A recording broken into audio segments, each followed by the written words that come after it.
স্বাগত জানাই আমি আমার আলোচনা শুনবার জন্য। বাংলাদেশ বর্তমানে এক জটিল এবং সংকটময় রাজনৈতিক সন্ধিক্ষণ অতিক্রম করছে। একদিকে একটি ইতিহাস ঘন রাজনৈতিক দল বাংলাদেশ আওয়ামী লীগ নিষিদ্ধ করা হবে কিনা তা নিয়ে বিতর্ক, অন্যদিকে সেনাবাহিনীর ভূমিকা, অন্তর্বর্তী সরকারের অবস্থান এবং ছাত্র জনতার অভ্যুত্থানের পর রাষ্ট্র গঠনের দায়িত্বশীল পথ চলা। আজকের এই আলোচনায় আমরা এই সংকটময় প্রেক্ষাপটের ভেতরে ঢুকে বুঝবার চেষ্টা করব কি হচ্ছে আসলে বাংলাদেশের রাজনৈতিক ভবিষ্যৎ নিয়ে। আমরা একটু দেখার চেষ্টা করি যে আইসিটি আইনে দল নিষিদ্ধের প্রস্তাব এবং সরকারের অবস্থানটা আসলে 20 নভেম্বর বুধবার অন্তর্বর্তী সরকারের উপদেষ্টা পরিষদের একটি সিদ্ধান্ত থেকে স্পষ্ট হয় যে সরকার আওয়ামী লীগকে নিষিদ্ধ করবার পথে হাঁটছে না।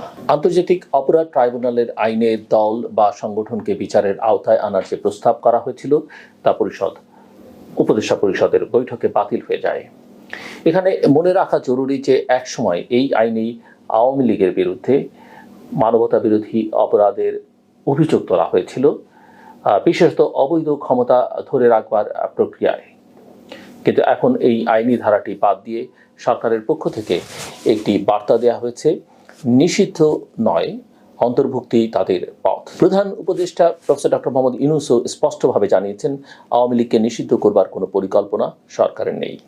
কিন্তু এই বক্তব্যের পরপরই রাজনীতিতে প্রবল আলোড়ন সৃষ্টি হয়।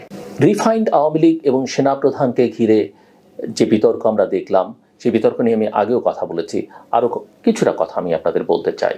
জাতীয় নাগরিক পার্টি বা এনসিপির দক্ষিণাঞ্চলীয় মুখ্য সংগঠক হাসনাত আবদুল্লাহ একটি ফেসবুক স্ট্যাটাসে দাবি করেন তাদের ক্যান্টনমেন্টের ডেকে একটি রিফাইন্ড আওয়ামী লীগ গঠনের পক্ষে অবস্থান নিতে বলা হয়। যদিও স্পষ্ট করে বলা হয়নি কারা ডেকেছিল, কিন্তু সেনাপ্রধানের সাম্প্রতিক বক্তব্য ইনক্লুসিভ নির্বাচন চাই, এই ঘটনার প্রেক্ষাপটে অনেকেই তাকে সংযুক্ত করছেন। সেই রাতেই উপদেষ্টা আসিফ মাহমুদ একটি ভিডিও বার্তা দেন এবং তার সেই ভিডিও বক্তব্য ভাইরাল হয়, যেখানে তিনি বলেন সেনাপ্রধান নোবেলজয়ী মোহাম্মদ ইউনূসকে প্রধান উপদেষ্টা হিসেবে নিতে আপত্তি জানিয়েছিলেন এবং শেষ মুহূর্তে বুকের উপর পাথর চাপা দিয়ে সিদ্ধান্ত মেনে নেন। আসিফ মাহমুদ সেনাপ্রধানের এই বক্তব্য জনসমক্ষে হাজির করেন। সেনাপ্রধান বলেছেন বলে এখানে প্রশ্ন উঠছে, সরকারের একজন উপদেষ্টার এই বক্তব্য নিয়ে সেনাপ্রধানকে চাপে ফেললেন কেন? কে উপকৃত হলো এই বিতর্ক থেকে এবং এর ফলে যে জনমত তৈরি হলো তা কাদের পক্ষে যাবে? কেন উপদেষ্টা সেনাপ্রধানকে বিতর্কের মধ্যে ফেললেন? আমরা অনেকদিন ধরে লক্ষ্য করছি যে সেনাপ্রধানকে সরানোর একটা পরিকল্পনা এবং এক ধরনের দ্বৈত নীতি সামাজিক যোগাযোগ মাধ্যমে বিভিন্ন মহল থেকে লক্ষ্য করেছি। আসিফ মাহমুদের এই বক্তব্যের পর সেনাপ্রধানকে সরানোর জনমত গঠনে আরও সক্রিয় হয় একটি পক্ষ।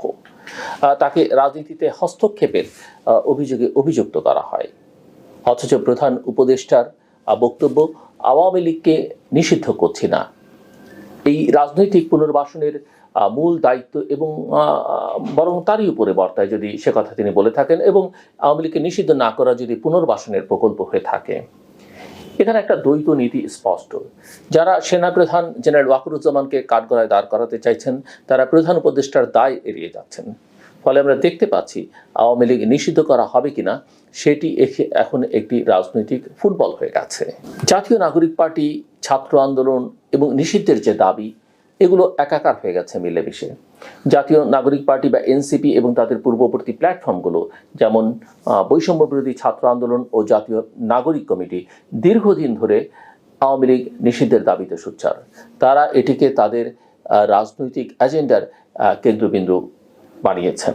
সাম্প্রতিক পরিস্থিতিতে আমরা দেখছি ফেসবুক স্ট্যাটাসকে কেন্দ্র করে ঢাকা বিশ্ববিদ্যালয় সহ সারা দেশে প্রতিবাদ বিক্ষোভ হচ্ছে, যার মূল দাবি আওয়ামী লীগকে রাজনৈতিকভাবে পুনর্বাসন করা এবং পুনর্বাসন না করা এবং নিষিদ্ধ করা। সেনাবাহিনীর অবস্থানকে বিতর্কিত করা এবং অস্থিরতার যে ঝুঁকি তৈরি হচ্ছে সেটি নিয়েও কিছু কথা বলা দরকার আমি মনে করি। এই সময় সেনাবাহিনীর ভূমিকা অত্যন্ত গুরুত্বপূর্ণ। শেখ হাসিনার পতনের পর সেনাবাহিনী দৃশ্যত স্থিতিশীল অবস্থানে আছে এবং গণতান্ত্রিক উত্তরণে একটি সময়সীমার পক্ষে অবস্থান নিয়েছে। তবে বাস্তবতা হলো বর্তমান অস্থির পরিস্থিতিতে সেনাবাহিনীকে অতিরিক্ত দায়িত্ব দেওয়া হয়েছে কিন্তু সংখ্যার বিচারে প্রশাসনিক কাঠামোর দুর্বলতায় তারা সর্বত্র কার্যকরভাবে কাজ করতে পারছে না, এবং যে দায়িত্ব দেওয়া হচ্ছে সে ঠিক আসলে তাদের মূল দায়িত্বও নয়। এদিকে পুলিশ বাহিনীর মনোবল এখনো পর্যন্ত দুর্বল। প্রশাসনিক অসহযোগিতার অভিযোগ রয়েছে। ফলে আইন শৃঙ্খলা পরিস্থিতির উন্নয়নে সেনাবাহিনী, পুলিশ এবং সাধারণ জনগণের মধ্যে সমন্বয় অত্যন্ত জরুরি। নির্বাচন ও সংস্কার বিতর্ক, এই বিতর্ক কিন্তু যাচ্ছে না। প্রধান উপদেষ্টা প্রফেসর ডক্টর মোহাম্মদ ইউনূস বলেছেন, রাজনৈতিক দলগুলোর সঙ্গে আলোচনার ভিত্তিতে ডিসেম্বর কিংবা সর্বোচ্চ 2026-এর জুনে জাতীয় নির্বাচন হবে। ঐকমত্য কমিশনের মাধ্যমে রাজনৈতিক দলগুলোর মতামত নেওয়া হচ্ছে, যা গণতান্ত্রিক অনুশীলনের অংশ। তবে প্রশ্ন রয়ে গেছে যে সংস্কার আগে না নির্বাচন আগে। এই বিতর্ক আমরা হরহামেশা দেখছি। এখানেও একটা মতবিরোধ স্পষ্ট, কিন্তু স্পষ্টভাবে বলা যেতে পারে একটিকে বাদ দিয়ে আরেকটি করা সম্ভব নয়। এই দুই প্রক্রিয়া পাশাপাশি এগোতে হবে, সমান্তরাল গতিতে চলতে দিতে হবে। আওয়ামী লীগ নিষিদ্ধের আইনগত দিক এবং আন্তর্জাতিক প্রতিক্রিয়া, এগুলোকেও আমাদের একটু খতিয়ে দেখা দরকার। যদিও আইসিটি আইন থেকে সংগঠন বিচারের ধারাটি বাদ দেওয়া হয়েছে, তবু আওয়ামী লীগ নিষিদ্ধ করবার জন্য সরকার চাইলে দুটো আইনি পথ রয়েছে: সন্ত্রাস দমন আইন 2009 এবং পলিটিক্যাল পার্টিজ অর্ডিন্যান্স 1978 বা 1978। তবে আন্তর্জাতিক মহলের চাপও কম নয়। জাতিসংঘ মানবাধিকার হাই কমিশন পর্যন্ত আওয়ামী লীগ নিষিদ্ধ না করবার পরামর্শ দিয়েছে। ফলে বাংলাদেশের ভূ রাজনৈতিক বাস্তবতায় এমন সিদ্ধান্ত নেওয়া সহজ নয়। শুধু তাই নয়, জাতিসংঘের এই বার্তাও অস্পষ্টভাবে আছে যে এই সরকার দ্রুত যেন নির্বাচনের পথে হাঁটে। অভ্যুত্থানের উত্তরাধিকার এবং ঐক্যের প্রয়োজন। এই অভ্যুত্থান সারা দেশের ছাত্র জনতা করেছে। 2024 সালের ছাত্র জনতার অভ্যুত্থান একটি ঐতিহাসিক ঘটনা। 1,500 প্রাণ হারিয়ে, কয়েক হাজার আহত হয়ে একটি স্বৈরাচার পতনের পথে ঠেলে দেওয়া হয়েছে। এই রক্তের দাম ভুলে গেলে কোনো অবস্থাতেই চলবে না। এখন সবচেয়ে গুরুত্বপূর্ণ বিষয় হলো এই অভ্যুত্থানের সব শক্তির মধ্যে ঐক্য বজায় রাখা।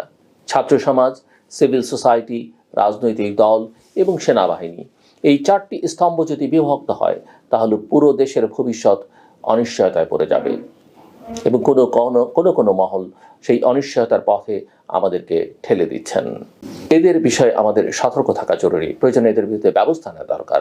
বাংলাদেশ একটি নতুন অধ্যায়ের দোরগোড়ায় দাঁড়িয়ে। প্রশ্ন শুধু আওয়ামী লীগ নিষিদ্ধ হবে কিনা সেটি নয়, প্রশ্ন হলো আমরা কি সত্যিকার অর্থে একটি ন্যায্য, টেকসই গণতন্ত্র প্রতিষ্ঠা করতে পারবো?